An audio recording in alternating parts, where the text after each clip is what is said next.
არაწამო აქციების მეოთხე დღე გლდანის მერვე საპყრობილეში პატიმრების წამებისა და არაადამიანურად მოპყრობის კადრების გავრცელებას მთელ საქართველოში საპროტესტო აქციები მოყვა. ძალადობის ფაქტები ყველა რეგიონში დაგმეს და დამნაშავეთა დასჯა მოითხოვეს. აქციები საქართველოს სხვადასხვა ქალაქში გუშინ შუა დღისას განახლდა და გვიან ღამემდე გაგრძელდა. საპროტესტო აქციები გაიმართა ქედაში, სადაც პატიმრებს და მათ ოჯახს სოლიდარობა ასობით ქედელმა გამოუცხადა. ბათუმელმა სტუდენტებმა კი საპროტესტო მსვლელობა მოაწყვეს. ისინი აჭარის ტელევიზიასთან შეიკრიბნენ და მოვლენების ობიექტური გაშუქება მოითხოვეს. არა, მაშინ საჭირო ტელევიზია როცა არაფერი არ ხდება, სწორედ ამას აკეთებს აჭარის ტელევიზია არ მოდის მაშინ როცა მიმდინარეობს უშუალოდ აქცია და როცა გამომსვლელები თავიანთ თავს აფიქსირებენ. აქცია გაიმართა ლენტეხში პოლიციის შენობის წინ. პატიმრების მიმართ ძალადობა დაგმეს ახმეტასა და გურჯაანშიც.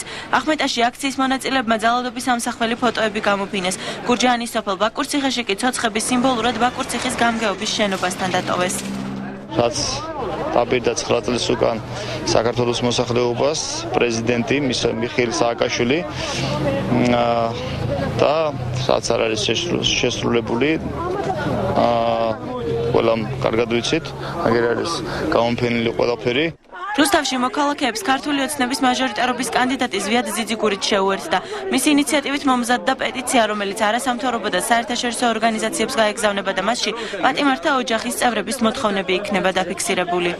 ეს პეტიცია იქნება გადაცემული საერთაშორისო უფლებათა დამცველი ორგანიზაციების მიმართ, რათა მოხდეს ამ ადამიანების უფლების დაცვა და გაიგონ ამ ადამიანებმა თავი როგორ მდგომარეობაში არიან მათი შვილები და მათი ოჯახის წევრები. ზუგდიდში აქციას ინციდენტი მოჰყვა. ჟურნალისტები ახალაიას სახლთან კახა მიქაიას ბრიფინგის გასაშუქებლად იყვნენ მისულები.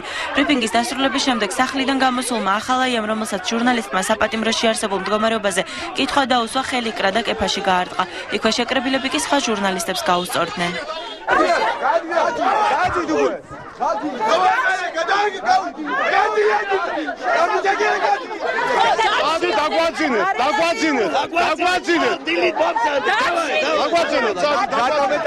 აქტივისტი კი ბატონო, ერთ-ერთი აქტივისტი ვარ და მისაღებია ახალაიების ქმედებები, რაც ჩემთვის მისაღებია და მორჩა